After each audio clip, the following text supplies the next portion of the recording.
when spies don an alias, the alias is really only between 5 and 10% different than who you really are. It's a small change. And there's all sorts of tradecraft reasons why we only make a small change. But the bottom line is you're not transforming yourself 80%.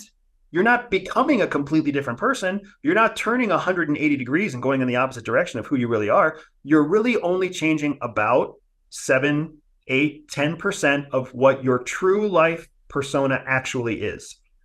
So if I myself am a middle manager at CIA with 12 years of experience and 2 college degrees, then when I don an alias, guess what I'm probably going to be?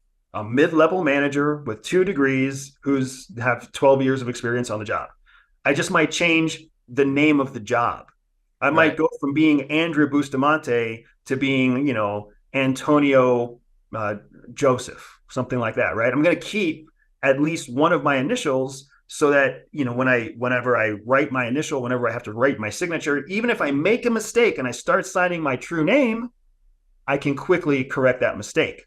You're always building in a room for what we call predictable error. There's always going to be predictable error. So what you want to do is build your operation to make space for predictable error. So when I hear you talk about coaching and driving and guiding and teaching people to step into a persona, the first thing I would say is if they think they have to change most of who they are, think again, because professionally, what the most elite operatives in the world do is we only change 10%. Right? At most. And the less that you can change, the better off you are, because it gives you all the advantages of who you are and all of your real experience, your real knowledge, your real network, your real memories. You can call upon all of those when you keep things close to true.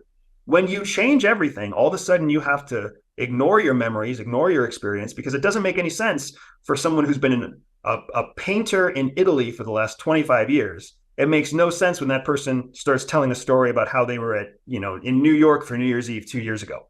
They have to find a way to explain why they were in New York, but they haven't been out of Italy for the last 25 years.